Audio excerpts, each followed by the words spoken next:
انجیل اس کا 13واں باب ہے۔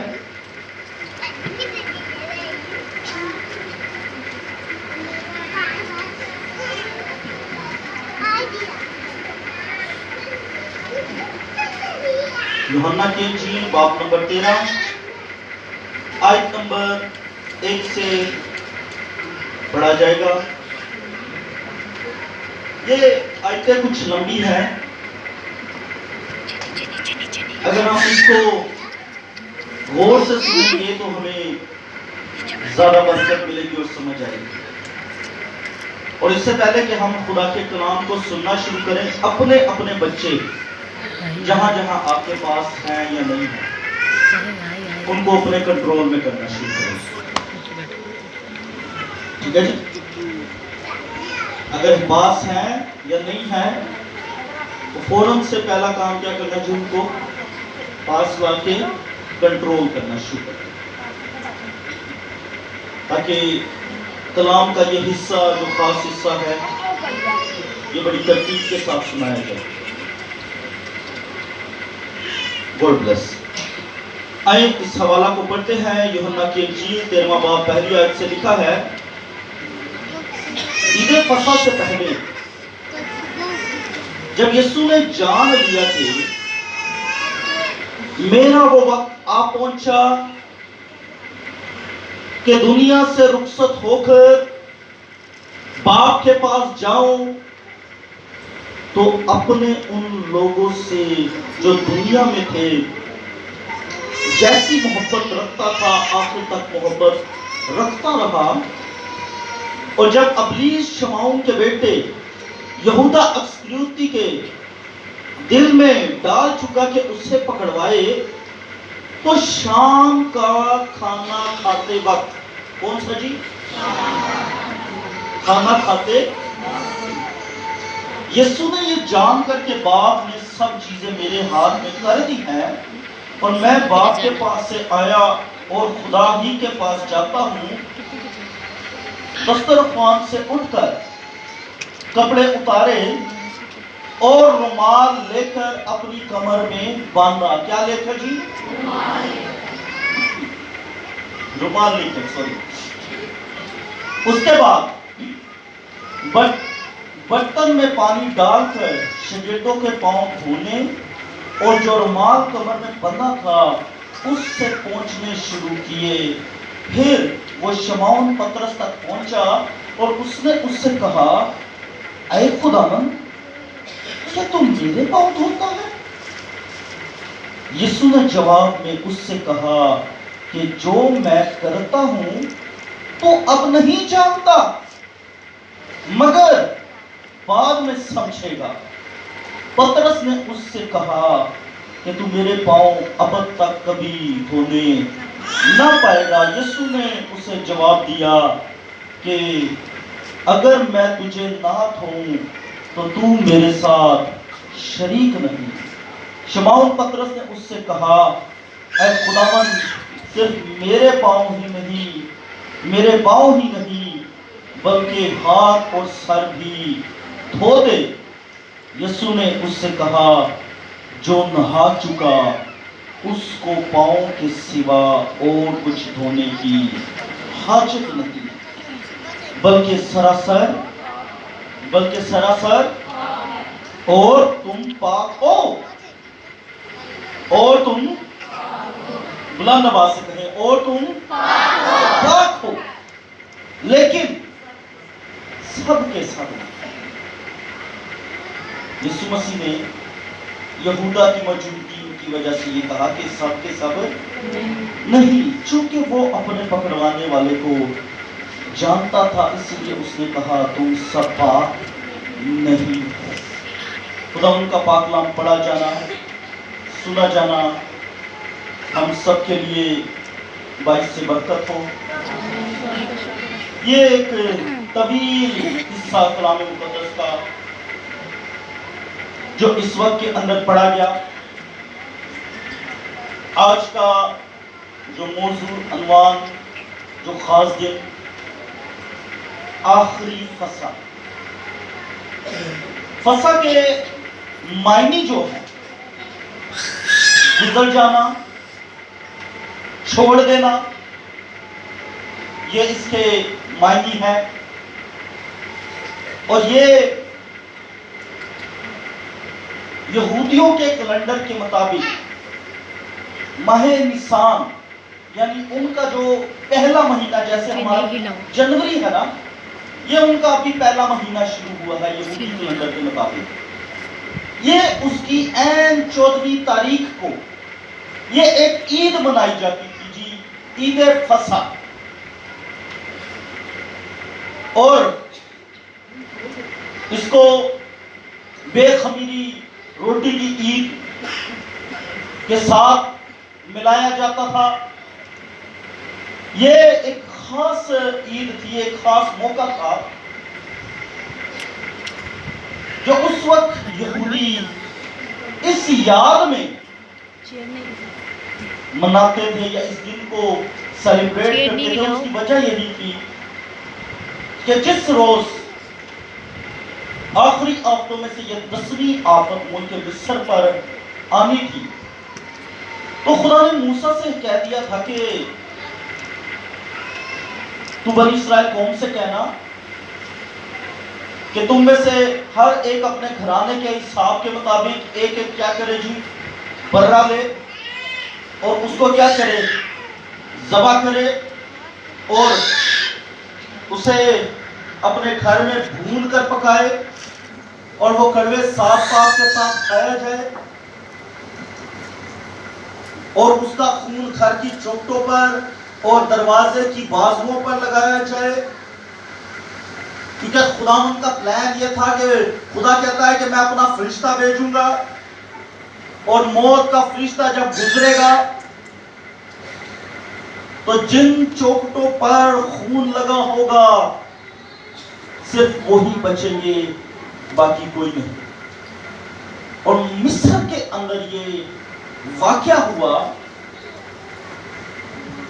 اور وہاں پر جب موت کا فرشتہ گزر رہا تھا تو اس موت کے فرشتے نے گھر کی کوئی رجسٹریشن نہیں دیکھی، کوئی شجرہ نسب نہیں دیکھا، کوئی اور چیز اس نے نہیں دیکھی کہ یہ کون سا مذہب ہے، بلکہ اس نے جس پر نگاہ کی وہ صرف اور صرف خون تھا. ہلیلویا.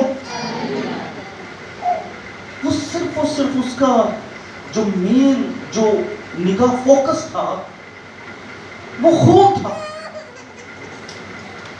اور جس چوکٹ پر خون تھا اس گھر کا ایک بھی پیلوٹا مارا نہ گیا جی. اس گھر کے اندر موت داخل نہ ہو سکی. لیکن جس گھر میں گھر کے باہر خون نہیں لگایا گیا اور اندر بیٹھ کر فصح نہیں کھائی گئی، یہ فصح کھانی بھی تھی اور خون لگانا بھی تھا، اور صبح تک فصح بچنی نہیں چاہیے تھی. لکھا یہ تھا اگر جل جائے تو اسے آگ پر، اگر بچ جائے تو اسے آگ پر جلا دے. یہ حکم تھا. تو یہ بچنی نہیں چاہیے تھی. پہلے تو یہ حکم تھا کہ اگر بندے کم ہیں تو پڑوسیوں کو بلا لو، لیکن فصح پوری کھانی ہے جی، یہ بچے نہ. حکم یہی تھا. تو وہاں پر ان سب نے فصح کھائی. اور اس دوران ایک اور حکم بھی تھا کہ تم اپنی کمر کو باندھے، ہاتھوں میں لاٹھیاں عصا لیے ہوئے اور اپنے پاؤں میں جوتی پہنے ہوئے اسے کھانا. یہ بڑی غور سے سٹوری سنیے گا، آپ کو چل کے یہ ساری باتیں تھوڑی دیر بعد مزید برکت کے ساتھ سمجھ آئیں گی. خدا نے انہیں کہا کہ تم انہیں اسے جلدی جلدی کھانا اور صبح تک کچھ بھی اس میں بچنے نہ. اب جب فرشتہ آیا یہ اندر انجوائے کر رہے ہیں، کھا رہے ہیں، لیکن مصر کے اندر ایک بڑا ماتم ہوا. ایک ہی روز میں نہ جانے کتنے ہزار یا لاکھ